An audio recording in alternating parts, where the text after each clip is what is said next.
रामकृष्ण हरी मंडळी, आपण चालतोय पंढरीची वाट. सध्या आपण पुण्यामध्ये आहे. पुण्याची परंपरा आहे, गेल्या अनेक वर्षापासून जेव्हा वारी सुरू झाली तेव्हापासून ज्यावेळेस पालखी पुण्याच्या मुख्य बाजारपेठेत येते त्यावेळेस इथले व्यापारी वर्ग असेल, इथले नागरिक असतील, तर ते वारकऱ्यांना जेवण घालण्याचं काम पूर्वीपासून चालू आहे, ते आजपर्यंत देखील चालू आहे. आता ज्या ठिकाणी आपण आलो आहे त्या ठिकाणी अनेक लोक जेवण करत आहेत, तुम्ही व्हिडिओमध्ये पाहताय. तर हे जेवणाचं नियोजन हे कुणी केलं आहे ते आपण जाणून घेऊया. खूप खूप स्वागत तुमचं. हे जेवण किती लोकांचं जेवण करता, किती वर्षापासून करता?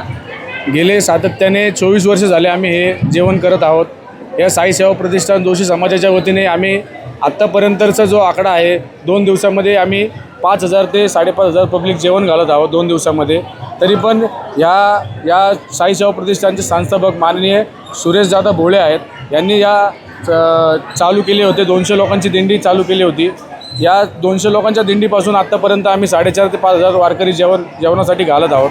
अशाच माऊलींचा आशीर्वाद असू द्या. आम्ही हा जुन्या कपड्याचा व्यवसाय करून आम्ही सर्वजण हे 20-25 लोक आम्ही आहेत. सर्व आम्ही जोशी समाजाच्या वतीने ही सर्व ह्या वारकऱ्यांचा कार्यक्रम राबवत आहे. आम्ही जुन्या कपड्याचा व्यवसाय करून आम्ही जे जोशी समाज आहे आमचा हा पूर्णपणे एकत्र येऊन या वारकऱ्यांची सेवा करतो. माऊलींचे या वारकऱ्यांची सेवा करून एवढा आनंद मिळतो, एवढे आशीर्वाद मिळतात. जर आम्ही वाड्याला गेलो तर असं म्हणतात की बाबा याच्यासारखं जेवण कुठंच नाही आहे. हाच आशीर्वाद आम्हाला पुढपर्यंत राहावं हीच माऊली चरणी प्रार्थना. रामकृष्ण हरी.